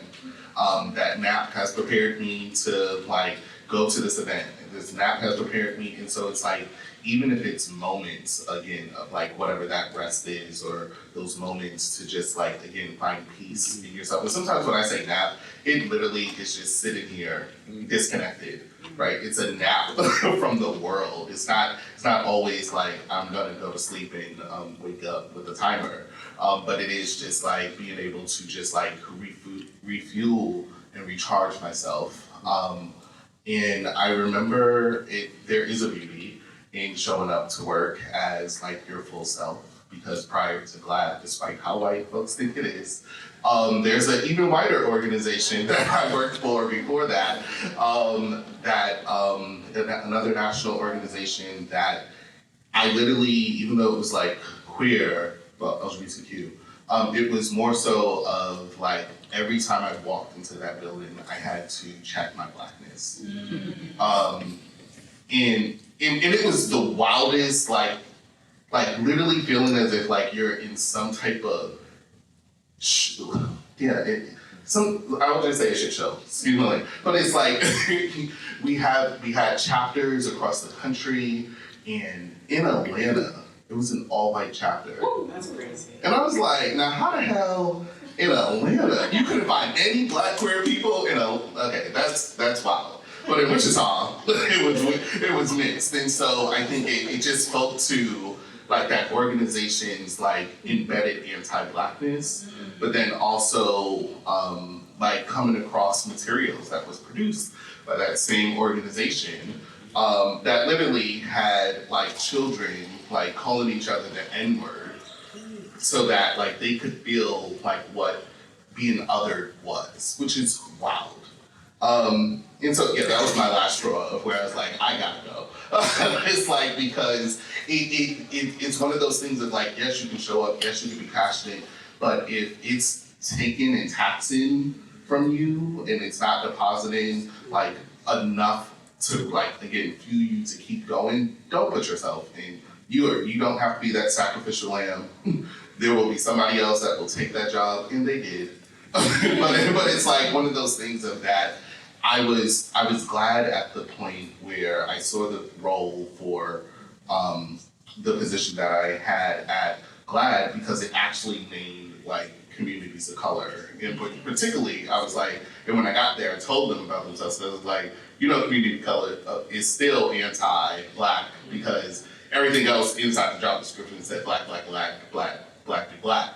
And so I was like, just so you know, that will be my focus, because the other thing is that what people fail to realize is that anything that benefits Black people benefits everyone. Because like we are the most marginalized folks, and if you can create programming for Black trans people, you have created a program that everyone else will feel accepted and comfortable and seen in. And so it is one of those things of that it was the posting within that job, but also being able to utilize my full talents. And so I talked about how in public health I was the unicorn, and so being able to like be in media and use my background in mass communications and public relations and bring other people along and share those stories and have, again, like what that media representation is and sort of kind of how it shows up, because people forget why they don't want us in the libraries, right? They don't want you literally to be seen, because it's the connections, it's the humanizations, it's those stories of literally being seen, that those characters or those stories or those books that like inspire you to be a little bit more compassionate about like your judgment, but it also gives you like that time to reflect on how you feel. Like, what did that scene do like to you? And so I do think it's important, again, like when it comes to the representation of one, showing up as your fullest self. So give and pour into those organizations that allow you to do that, but then also do the same like when it comes to yourself, like by centering yourself. Sometimes I tell people it's okay to be selfish. And sometimes they make us feel bad for being selfish. But it's like if you are tired, if you are run down, like that is them winning. that is how they want you, especially these last 100 days. That is how I was like, this has been the longest 100 days ever, but it's one of those things where it's like you still have to show up with joy. You still have to show up within that resistance, and how are you showing up? And if you're not happy with the world, you should be happy with yourself. And you should be happy with your community, and you should be happy with where you're putting your time and your investments in.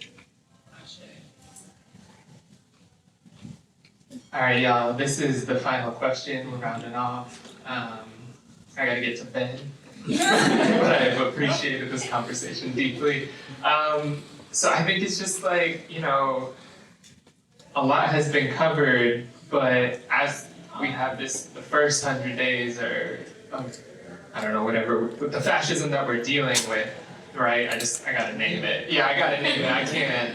The fascism that we're embedded in, the things we are dealing with, the weight that we have been dealt. What wisdom do you offer for the folks in the room, for your younger self, that, we hope we can do collectively to fight? Like, where are you stepping from in order to fight for this future? If you could keep it within 3 minutes, respectfully. Yeah, because this is something I love to talk about. As somebody that's worked in queer, trans spaces, and immigration spaces, gender justice spaces, I am sick and tired of people not working together. Sorry, 1 second. Yeah. Just because some folks are late, can you say your name one more time, Yeah. your pronouns, and the org you work for? Of so course. that we can contextualize. Of course. A. Sutherland, they, them pronouns, Director of Organizing and Strategy at the New York Immigration Coalition. And in those spaces I've worked in, like Planned Parenthood, Equality New York, the Center, I'm sick and tired of seeing people not work together. We work in a lot of silos. I'm seeing like no trans people show up for immigrants, no immigrants showing up for trans people. And that's not to call anybody out, but to call us in. I am sick of being at every single rally because they're like, you're the one that's so intersectional, right? And seeing different, I need us to truly be in solidarity and unity with each other. I need us to go back to the messaging you were sharing so ever eloquently earlier of like, there's some commonality, right? At the root of all these social movements is like, we're fighting for basic human rights, y'all. Trans people are fighting for human rights, brown people fighting for human rights, black people fighting, like we're all just fighting for the right to exist. We're all getting erased out of like legislation. Multiple groups of people are being black bagged and detained and like their lives are being taken away, right? Like I am not hearing anything different across the communities, and yet we are not in the same spaces. So if there's anything I could urge every single person in this room to do, is to do your damn best to show up for another person's rally, another person's mobilization. And I think also acknowledging the fact that those are not the only ways to fight back, right? Not everybody's gonna wanna be the Rosa Parks. Not everybody's gonna wanna be the Martin Luther King Jr., right? There is so much power in being the person that created the flyer. There's so much power in being the person that is tabling. There's so much power of being the person that's at home, just sharing it when you're on your way to your next job, right? There's so much power in the ability to just merely exist. So please, please, please, the two things I will tell y'all, again, is to make sure that you're showing up for other fights because intersectionality is rooted in all of us, not just some of us. And two, recognize the fact that we all have a place in this fight. You do not have to be at the forefront to make a difference. 100% agree. Too much space between the letters. I've been saying this for years. I will just say, Ace has said it all. I will say, remember, this is just a moment. We've had other moments. We've made significant progress. We will get that progress back and expand on that. It is a moment. We have to remind ourselves that it is a moment. It is a painful moment, but it is a moment.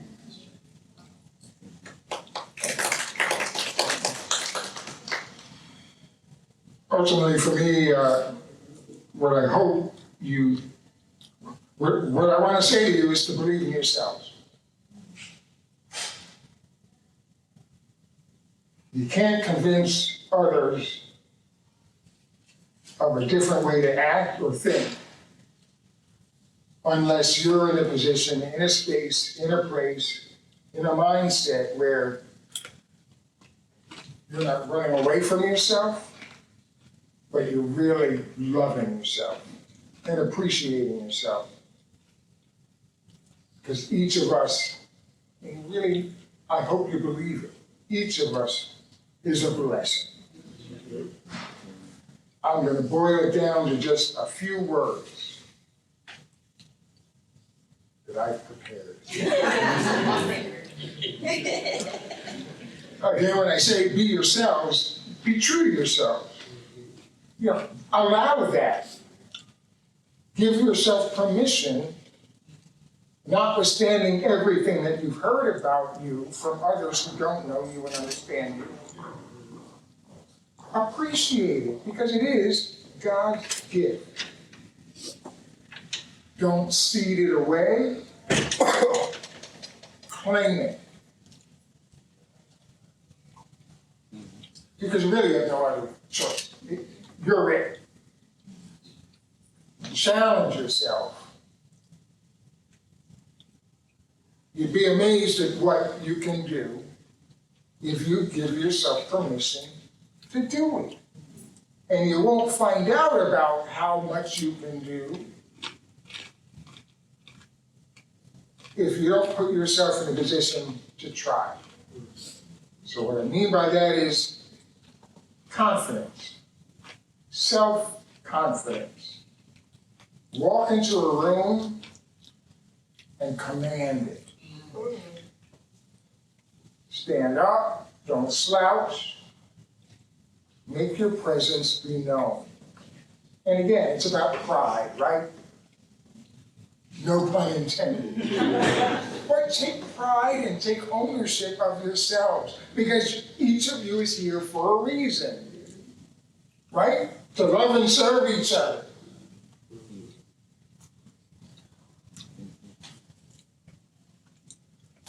Go where you feel called. Do what quite naturally you just find yourself compelled to do. Yeah, that means, it tends to mean, I think, you're meant to do it. Whatever it is, if there's a natural tendency to go there and do it, get it done.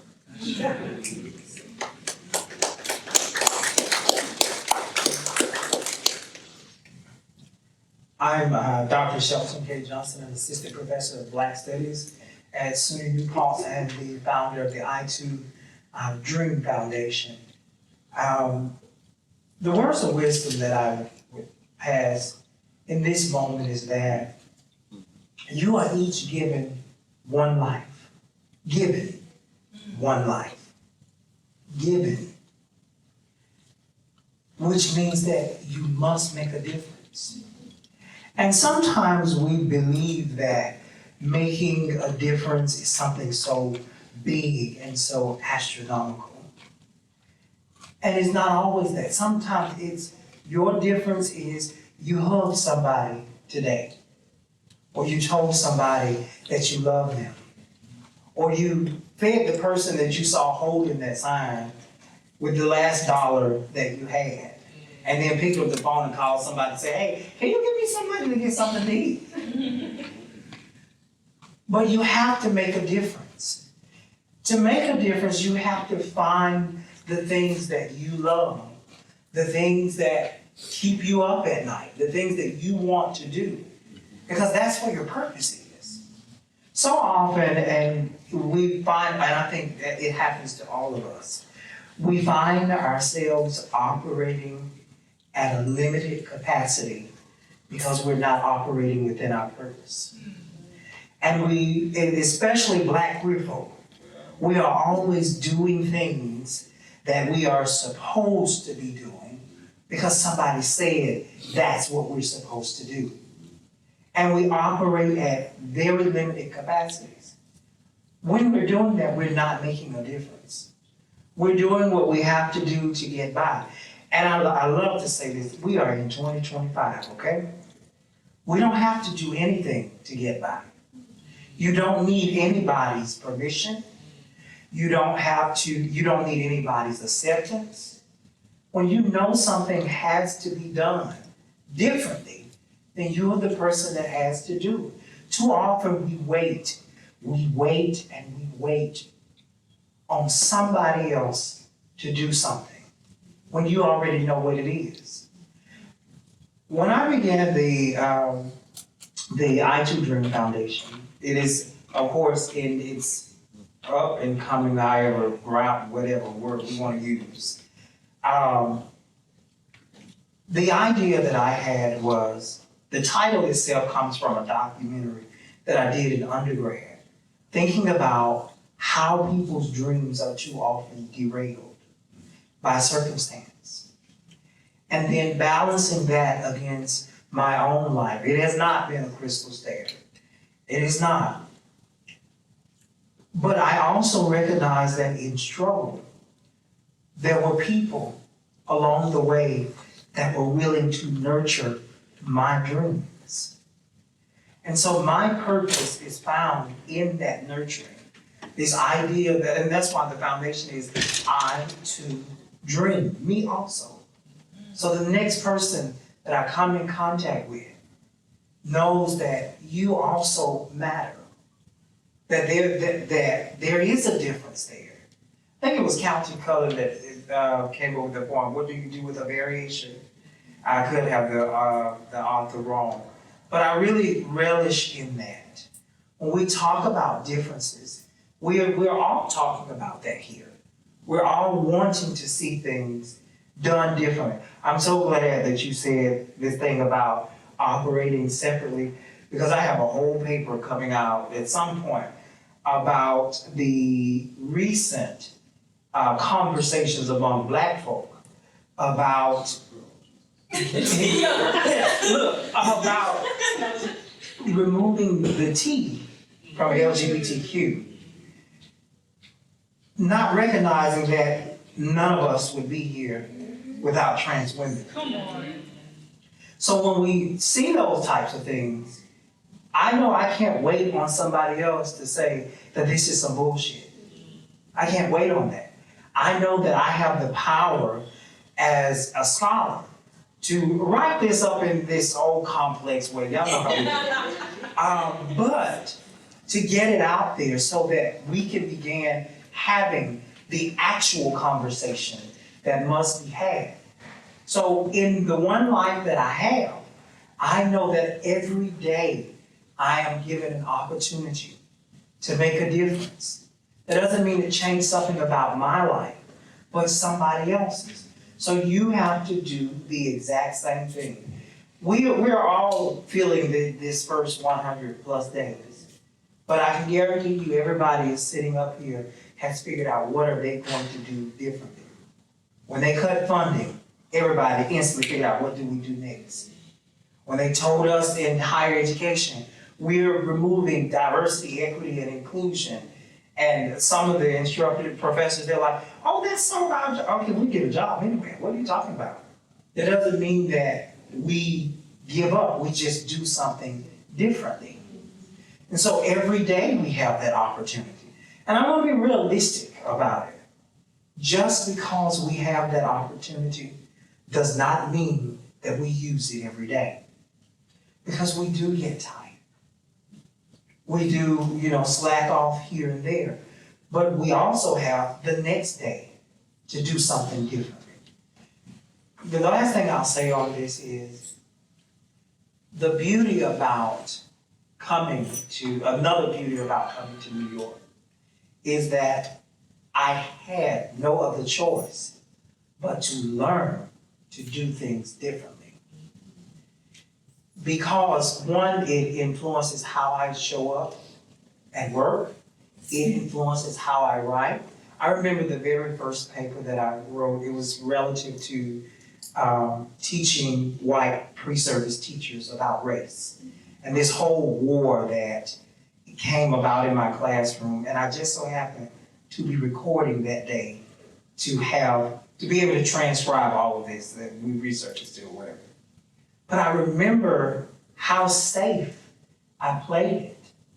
And then turn around and began to fuss about, oh my God, this is like, why do we have to write like this? Why can't we just say whatever needs to be said and so on and so forth? And then I got here and realized, Shelton, you are not in a conservative space. You can do something differently. Now I find myself arguing with editors and publishers, the thing that they told us not to do, because you cannot silence me. Prior to coming here, I was willing to allow someone to say, this is the status quo, this is the way that it has to be done. But the reality is, we do not get anywhere by keeping things the same. So all of that to say, every day you are given the opportunity to do something different. Use it. And the more you use it, the more free you become, but also the more you begin to see things change. For me, that is so important. Because when I walk into a classroom, and a little bit about New Paltz, I said I was done, but I'm here now, okay. There are only 6 of us Black people at New Paltz as faculty members. 6. 3 of us is in the Department of Black Studies. I'm sorry, 4 of us are in the Department of Black Studies. The other 2, I don't even know who they are, but they're somewhere on the campus. So when I got to New Paltz and had a Black male student say to me that I was his first Black professor in his last semester of college, and that it was the first time that he had walked into a space. He was a mathematics major, but he was in a course I teach is education in the Black community. But he walked into this space and he's saying that these are the things that I was looking for. They were also the same things that I was afraid to teach because of previous experience. Doing something different. I cannot get rid of him now because now my dissertation is not available for public because I'm still writing from it. I don't know how he found my dissertation, but he did. And from that, because I was willing to do something different even in my own dissertation work and shared my own life story, I gained a student that connects with me on a different level, all because I did something differently. So when you leave here today, just recognize, all it takes is doing something different. Everybody up here has done something different, something outside of the norm. And we're seeing the changes that we want to see. Not as fast as we want to see them, but we're seeing them. My word of wisdom is going to be very simple: breathe. Breathe, because that is what has been given to you, and nobody can take it away from you. And oftentimes we forget to breathe because of all of the things going on in our life. But once we actually do breathe and take an inhale and exhale, you'll find that you can be able to handle anything that's in front of you. So breathe, relax. It's not that serious. It's a moment, right? You're here. You're a gift from God. Breathe, and everything's gonna be all right. Well, the last word, but between us and closing, but no. I'll just say, I think for me, it's about, empowering everyone to, one, know that like we're expansive beings, right? I'm not sure how many people inside of this room considers themselves advocates, or just raise your hand. Let's do a little exercise. You consider yourself, yes, language matters. You're also creators, right? And so tap into your creative force of how you show up inside of your space, how you show up inside of various rooms. Oftentimes I think that, people are boxed in to just like whatever type of advocacy or how traditional advocacy or advocates or scholars or other things are in, but it's like we are all like given days, but particularly like placed here to create, right? And so it's like, what is that opportunity that you're using to create, whether it's for yourself, whether it's for your community, whether it's for your legacy, whether it's for your future. Just continue to create and know that language matters.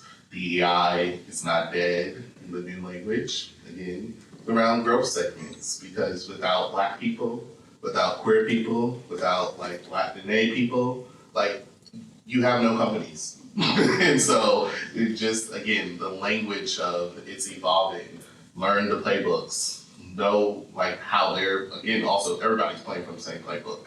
But what is it that we're doing today to create the change that we want to see tomorrow?